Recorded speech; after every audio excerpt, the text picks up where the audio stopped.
Good morning, everyone. Welcome back to Amir's podcast, where we share real stories of strength, discipline, and personal growth on and off the mat, inside the dojo, outside of the dojo.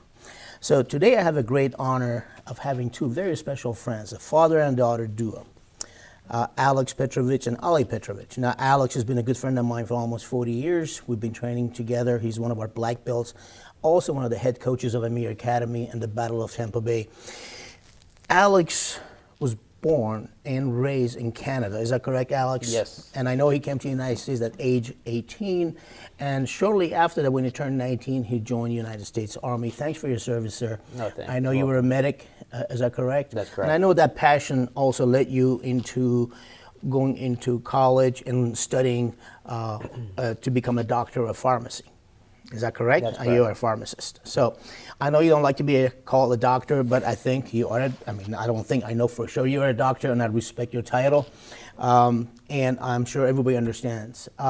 Explain to us, what is infusion pharmacist? What does that mean? Yeah, so I'm an infusion pharmacist for Baycare. So basically, an infusion pharmacy, think about any medicine that can be injected or infused into your body. We have to figure out how to prepare that and give you the supplies necessary to get that medicine into your body to make you better. And on the backside, in the shadows, we also monitor your labs and your clinical function and how you're doing, and make recommendations to doctors, and they let us make changes, based within certain parameters to change therapy, and because your body's always in a transitional stage, getting better or getting worse, unfortunately, sometimes. So things have to change. So we're there in the background doing these things, and hopefully making you better. Fantastic. And I know, Ollie, I know that you follow your dad's footstep, and you became a mental health counselor. Is that correct? And I know you got a master's degree in psychology, which is amazing. And thanks for being here. I remember you when you were a little kid running around the school when I trained your dad. Now seeing you as a young, beautiful professional lady sitting here. I know you have the same compassion and purpose as your dad. And also, I know that you're a yoga instructor. I know you're going to start having a yoga class at Amir Academy, and be one of your first students. You could, I hope so, twist me around like a pretzel. Oh man, I've done a couple of yoga classes, but I was sore for days, and I thought I was in shape, But every style, every martial arts, every different exercise has their own conditioning type of thing. Going back to your job, I know you're a trauma and grief specialist. I'd like you to explain to everyone what that means exactly. I have a good feeling that I understand, because I know trauma. I've had situations in my life, but you could explain to us, please, what that means. Absolutely. So trauma, by definition, essentially could be an event or a series of events that have happened that essentially just causes you distress in some negative way. This could be through thoughts, emotions, and then grief too is part of my work, and that also can be trauma as well, in many different forms, from maybe like a traumatic death, but it's like, any relationship, they're there one day and gone the next day. That can be trauma too, and grief is a lifelong process that never ends. And so my role, I wear many different hats, but it's essentially kind of guiding you to healing that, learning to create new meanings behind it, learning effective emotional regulation skills, different ways to cope with triggers. So I wear kind of many hats, and yoga is a big part of that. Oh, absolutely. Helping the central nervous system heal and feel more regulated. Fantastic. I know you and I have talked about this before when we trained together, and I really admire that you do believe in the same philosophy that we do in martial arts: mind, body, and the spirit. Absolutely. If holistic. any of these elements are missing, then I'm sure you use that. Could explain to us what that means to you in your field and in relationship to martial arts and the physical training? Absolutely. So at the root of every single disorder, right, and I say that in quotes because I'm not really big on diagnosing, there are a variety of different factors that could be causing mental health symptoms, from diet to exercise or maybe lack thereof. Of course, trauma, is a big part of that, having no meaning in life, and so I look at everything holistically, like what has happened to you in the past and right now, to help you overcome that. And a big part of trauma is it disconnects you from your body. And so martial arts and yoga brings your awareness back to your body, right? Like focusing on the footwork, the breath being a big tool, right? So like when I prepare for a punch or a kick, I'm like inhaling, loading up, exhaling, following through. And then same thing with yoga with the transitions. And so that just brings you back to your body. It also brings you back into the present. So a lot of times with anxiety, it's future focus. We're worrying about something that's about to happen, right? Trauma, on the other hand, is something in the past. And so martial arts, yoga, and other different types of techniques bring you back into the present moment. Fantastic. I'm sure you're so proud as a father listening to her. Is that right? Yeah, she blows me away sometimes. She does that to me too with a bad attitude sometimes. Sometimes she walks in the class, hey, hi, how are you? I said, what's wrong? It's a bad day. I didn't sleep. She had that attitude at 2 years old. We need that.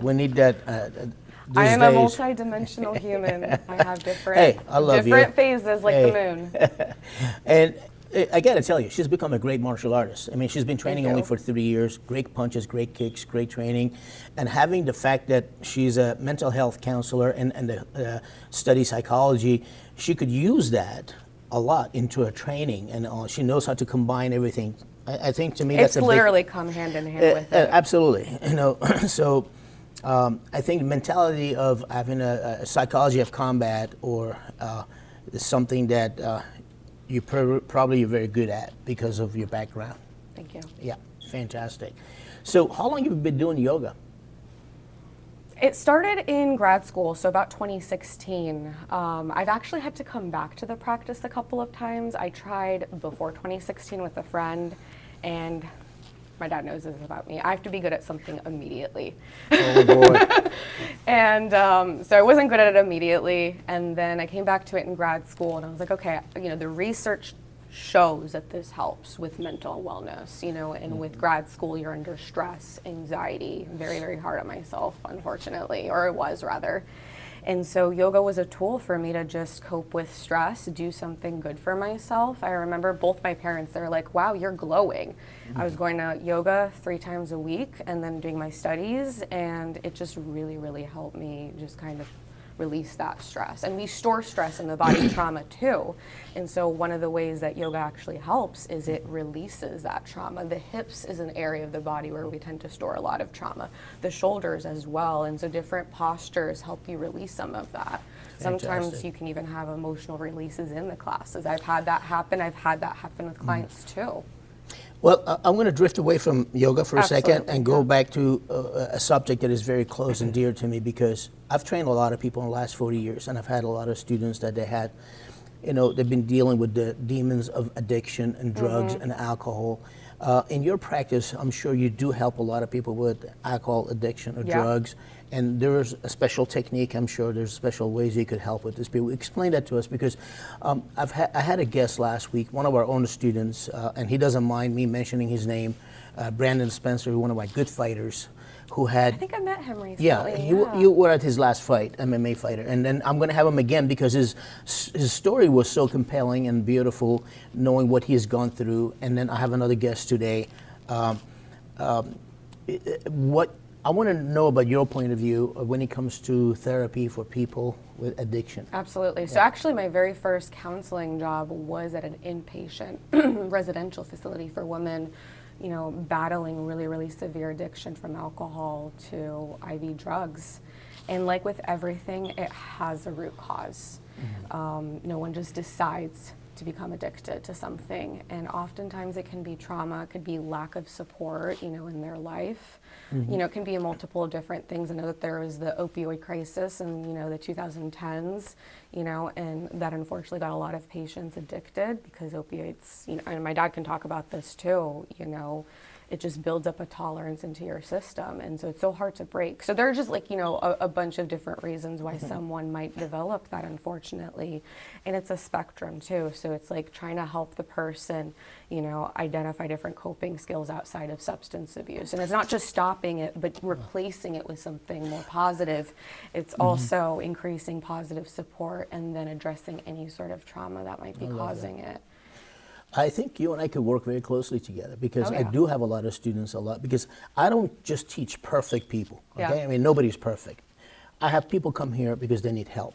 They're screaming for help. Absolutely. People with different backgrounds, they're either young kids that are coming from the split families and divorced mom and dad, or I have young teenagers or young fighters who were heavily involved with drugs. And martial arts and the training and discipline and the camaraderie that we have at the Academy has helped them a lot. But also I think the missing puzzle and a missing part would be somebody like you that could help them, as well. I think we should talk about that and get together and for you to meet some of those individuals. I'd love to. Really quickly, I am trained in this very specialized therapy called accelerated resolution therapy. And we could do a whole podcast episode on that in itself, just for the sake of time. That is on my business Instagram page, where I did a live Q&A on accelerated resolution and how it works. But it's evidence-based. A lot of the research actually came from my university, USF in St. Pete specifically. And this sounds crazy, but you can resolve a singular trauma issue in 1 to 5 sessions. Oftentimes it only takes 1. All of the ART sessions I've ever done fantastic. resolves in 1 session. It's like witchcraft for your brain. That's amazing. Yeah. We got to talk. We will, All right. absolutely. Let's go back to Alex. I know a few things about you guys, obviously, more than a few. We've been friends for a long time. I know you're a very strict dad. Disciplined. I'm proud it's coming from your ethnic background, Serbian. Is that correct? Correct. Our cultures actually are very close because I come from a very disciplined background. Parents always involved with everything we do. But raising a daughter and raising a family in the United States is quite difficult. But I know she adores you because every time we talk, it's all about my dad, my dad, my dad. But now that you both train at the Amir Academy, you've been with me for a long time, but now she trains. Do you think martial arts and the training has brought you even closer to each other? I mean, I know you guys are close anyway, but do you think would it make this bond stronger or not? Absolutely. I mean, Olivera and I and my son Mihailo and our family are very close. We're going to an event tonight, actually, for my brother-in-law's birthday. And so we've always been close, but this has become a little bit special. Mm-hmm. So it's something that me and her, or her and I share. She calls me on the phone and, Dad, I learned how to do this question mark kick, and I've done this and I've done that, and this is great. And I'm so grateful to have her come here. When you started a female class or for women only, that's when I called her. I said, hey, there's this new opportunity for you. I'd just like you to go and see what it's like. And she went, embraced it, has, I guess, some of me in her, and I just enjoy that she has another thing to do in her life. Life is about doing things and absolutely. Creating meaning in your life. Creating meaning in your life. Yeah, so it's such a special thing to see. But that all-female self-defense class was nothing but a scam and a bait to get her in so I can get her to train with me. Do you know why? Because I really don't believe all-female classes. And let me tell you why. But that's what brought me in. Well, I know. That was a bait. Okay, I fell for it, and that's fine. The reason I want to talk about this because if all women only train with each other, they never understand the real attack and real situations because 90% of your attackers or more are men. It's true. So you got to train in a co-ed class mixed with guys. You got to spar with guys. You got to learn to be around them and understand the mentality, which is not much. No disrespect to us, but women are smarter than us. But seriously, I believe that everybody should train in a mixed class so they understand the pressure and how to work under pressure. Well, it's definitely a pleasure having both of you guys. I want to ask you a question. Alex, I know you're very disciplined. Being in the military, your educational background and what you do and your family. But do you think martial arts has ever helped you in any ways with the discipline and your daily life and what you do also? Yeah, that's a great question, and I think it's easily explained by how you define the two jobs or work. Notice that when you play sports, you play soccer, you play hockey, you play football, but you don't play martial arts. Exactly. You practice martial arts. Yeah, we've talked about this before. And it's the same thing in medicine or in pharmacy. We don't play pharmacy, we practice pharmacy. So what's that mean? That means we have to have the discipline, the training to constantly improve ourselves, whether it be in your form and your kata, or whether it be at work and maintaining my knowledge through continuing education credits and knowledge to make myself better all the time. You have to evolve. You have to evolve, correct. And it's something that goes on all the time. I mean, the greatest basketball players, arguably Michael Jordan, hockey, Wayne Gretzky, they no longer play their sport, but we still practice our martial arts or healthcare into our 90s. Exactly. Hey, you know what? Some people ask me quite often, I get asked, how do you stay on top of your game? I mean, I'm almost 62, and I still teach every day. I teach 7 to 10 classes a day between privates and group lessons. Number one, I love what I do, and I do what I love. Number two is because I never stop learning. I have always considered myself a student of martial arts. Not really. I hate when people call you master, a professor, all that garbage. Is just nothing but garbage. To me, the most noble title anybody could ever give me is a coach and a student. And that's why my students call me coach, and I'm still a student of the art. And what I mean by that, every day I'm learning something new. Because if you were to train martial arts the way we did in the 60s or 70s, I'll be out of business because things have changed. UFC, MMA has evolution, of martial arts. They revolutionized the industry. The Brazilian Jiu-Jitsu, you gotta evolve. You gotta keep on learning. I know the young guys are coming, with new ideas. You gotta be on top of your game. Same thing, same belief I have when it comes to social media, computers, having a knowledge of how to work with your computer. People don't believe that I do all my own marketing. I create my own graphics, my own content, And why? Because I keep on practicing and keep on learning. And if we don't do that, we will be obsolete. That's my opinion.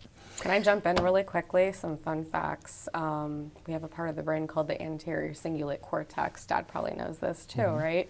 Athletes have a larger anterior cingulate cortex, and that's, it serves many functions, but one of it serves discipline. And so, athletes train when they don't want to. I know, I come to class, unless if I'm physically unwell, I will be there, right? Unless if I oversleep too. But, and so having, that discipline, having that strong anterior cingulate cortex also helps combat depression too. Fantastic. Well, I cannot tell you how happy I am that you were both able to make the time to come to my podcast. It was a pleasure having you both. Anytime. And I appreciate it. And I will see you in class. I'll kick your butt in class. Always will. I know we have the Battle of Tampa Bay coming up. I know sir. you're coaching with me, and you're going to be on the corner with the fighters. It's also good to have a person with the medical knowledge in case somebody gets cut. I can count on you. Yes, sir. Hopefully we don't. Hopefully we don't. We'll cut the Yeah, other guy. absolutely, absolutely. So anyway, thanks again, guys. And for all you viewers, thank you so much for joining us. Please tune in and go on YouTube, subscribe our channel, and support us, and listen to us on Spotify. Until the next session, next episode, we love you. Have a wonderful weekend. Thanks for your time. Bye.